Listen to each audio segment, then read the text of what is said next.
Not sure why I picked the rainiest day of the year to make this video, but here we go. I'm Michael. I am the animator slash motion designer for MKBHD, and today we are in beautifully sunny San Francisco, and we're making a video about making a video, working on the 2023 animation for the main channel. I thought, what better way to show off San Francisco by making this intro while climbing up staircase. So here I go. Kind of a special one for me because the very first animation I ever worked on with Marques was the 2016 intro animation. It's always fun to revisit that every year and see what we come up with. This year, I have no clue what I'm gonna make. Only criteria that I was given from Marques has to be short and include the logo, of course. And that's about it. So we'll see how it goes.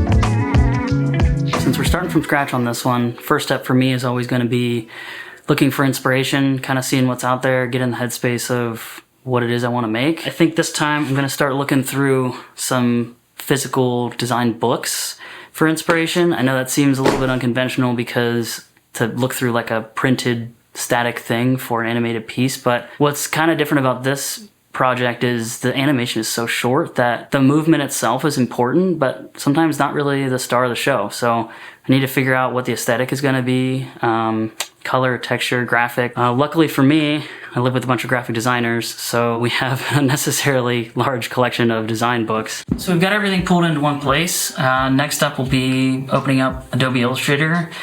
That way I can use that as sort of a digital mood boarding space. So I ended up organizing all the images into 3 main buckets. First one here, I labeled type focus, came up with silly names for them. I think typography on its own can be really beautiful. I think that there's just not a ton of type to work with. Like some of these examples down here, like these are song lyrics, and these are, well, this is interesting because it's like a lot of things repeated, which is pretty cool. Next up, we've got a category called playful primitives. I really like this idea of really simple 3-dimensional shapes that can represent lots of different things. Parts of the logo, like the chevron part of the logo, could be a cube that morphs into that or something like that. Option number 3, I'm calling techie texture. Very much closer to the brand as we know it now. This almost reminds me of like Dope Tech from like 2015 or something like that. This felt reminiscent of our logo, and so I feel like there could be some overlap there. I'm already kind of feeling like there's going to be a lot of times where I pull from all of these.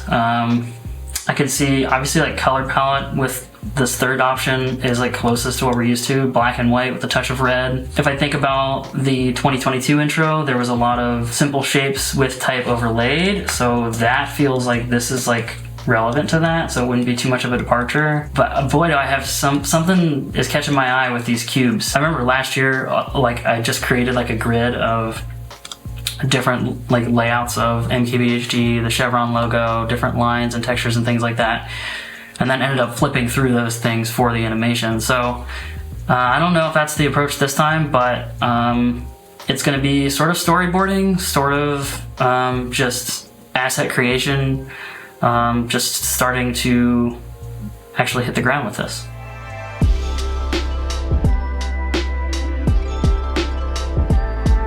I'm just gonna get started by making a new document with basically just a bunch of artboards. That's probably more than I need, but I'm just gonna start making some things. So for reference, this is the general like artboards and compositions and things that I made last year. I think it'll be a challenge, an interesting challenge to come up with something that is different and interesting and equally as simple, but maybe not quite this simple. So we'll see how we go here.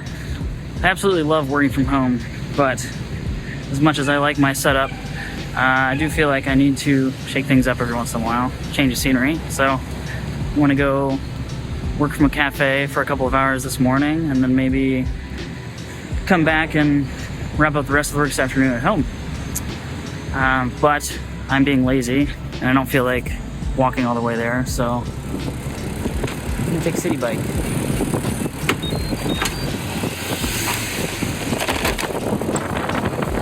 Shout out to Atlas Cafe in San Francisco. That's where we're headed.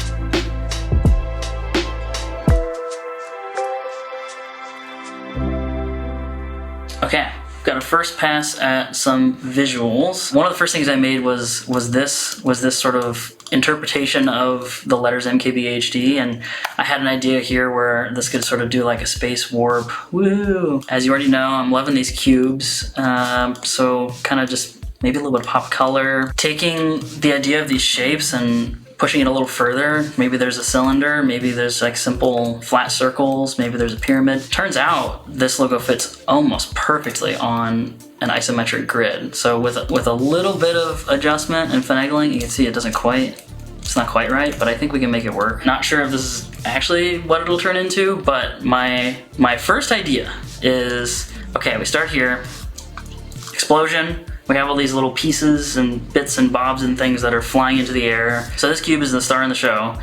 He's spinning and then he lands. Boom.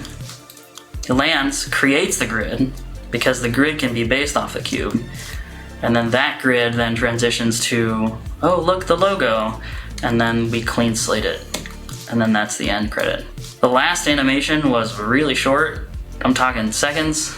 Maybe less, I don't really remember, but it's pretty short. So we'll see if this is too much, too ambitious for a short period of time. I don't want this to be overly complicated, but I have a lot of ideas that I want to include, so we'll see how it goes.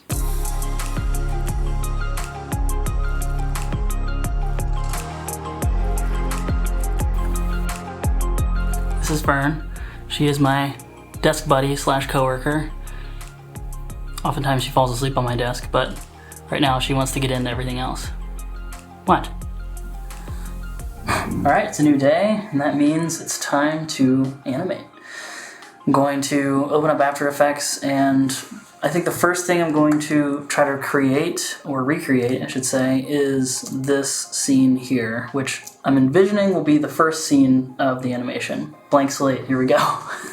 So each one of these shapes is going to be a different challenge for creating in 3D. Because I'm not very well versed in other 3D softwares like Blender and or Cinema 4D, I'm going to try my best to recreate all of these objects in After Effects, which has very limited 3D capabilities. So I'm creating a new solid, which just so happens to be yellow. A plugin that I've been using for a couple of years now is called Plexus.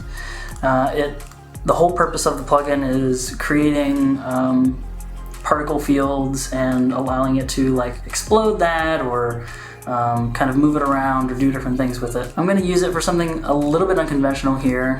What it's making by default is a bunch of different points along a cube. So first thing I'm going to do is get rid of a lot of the points and just make it, instead of 10 points across and 10 points down, we want 2 pi 2 by 2. Which just puts 1 point on every corner. I'm going to add a renderer that makes lines. And I'm actually going to get rid of the points renderer because we don't need the points, we just need the lines. So now we've got a cube. We got like this wireframe cube guy, which is perfect. This one will be a little more complicated. I am going to have to open Blender for just a second. I know I said I don't know how to use Blender, but I know how to do this one very simple thing, which is make an object. Okay, we're going to mesh cone. And instead of a spherical cone or a circular cone, we want to knock this down to 3 points, which makes it a little pyramid. I'm going to export OBJ, pyramid OBJ. Because OBJ files are a more universal 3D file that After Effects can read. It's kind of cool, and macOS actually lets you preview the object. Kind of strange, but cool. And voila. Okay. But before I keep going, I just ran out of caffeine, so I'm gonna go make a little more coffee.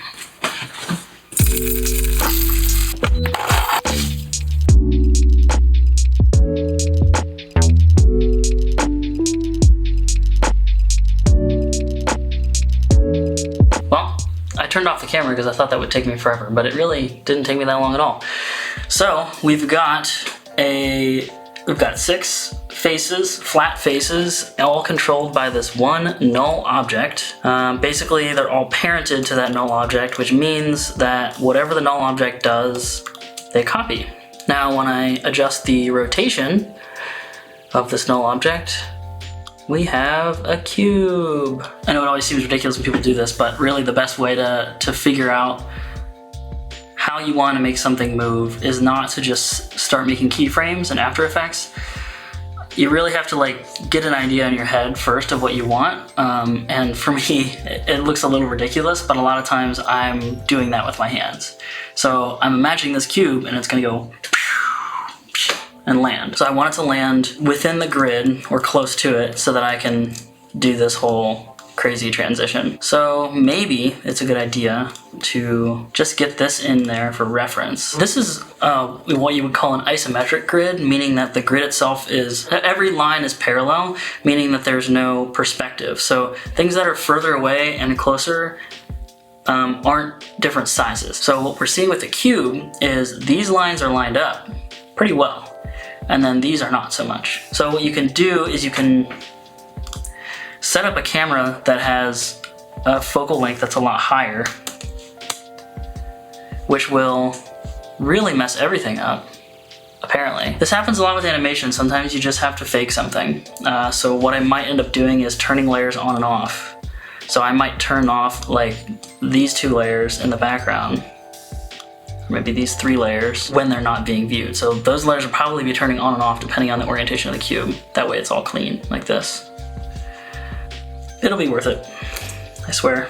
I'm envisioning that this animation, this part of the animation will be really fast. It'll be like, you know? So I think the momentum of it falling forward into this position, I don't even know if you're gonna see it lined up like this ever. I think it'll just snap to this pretty quick. I'll be curious to see which parts of this Hayato speeds up past, because it is tedious at times.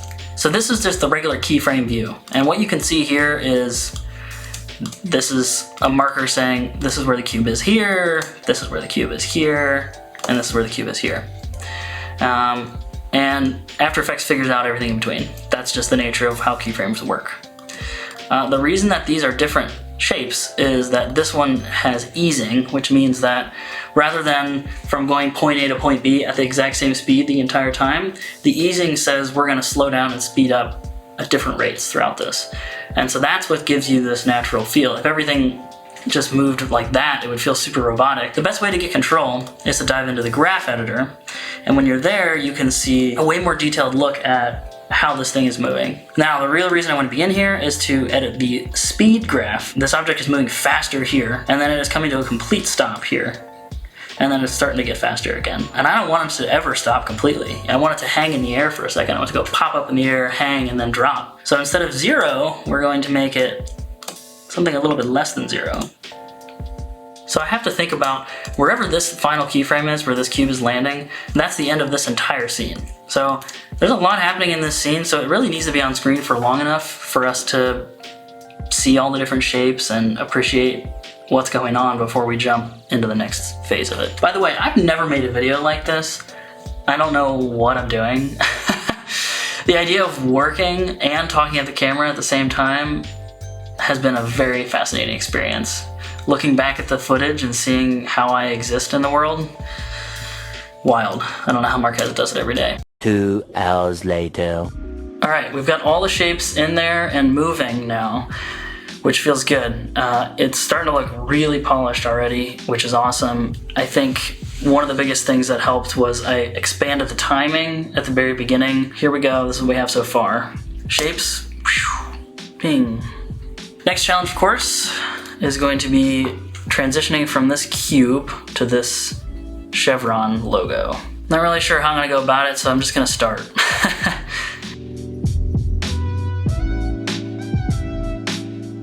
Okay, so I just wrapped up smoothing out all the transitions, and we're looking pretty good.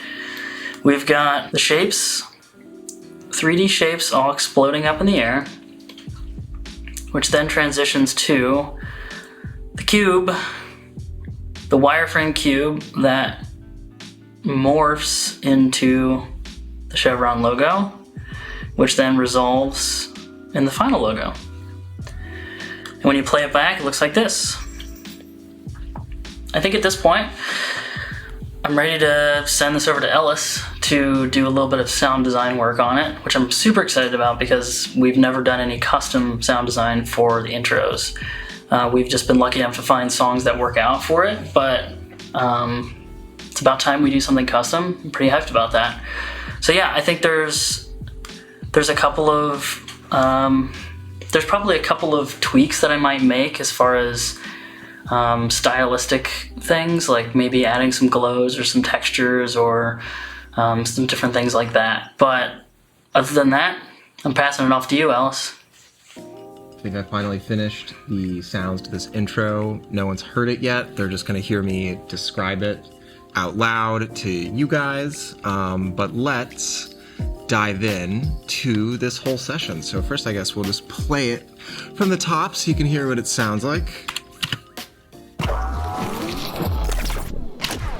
So for this first shot, I really wanted to sort of bring out how playful all of this stuff is. It's getting tossed everywhere. There's all these fun textures. So I started off with some sounds of things that made me really happy. Things like a jaw harp.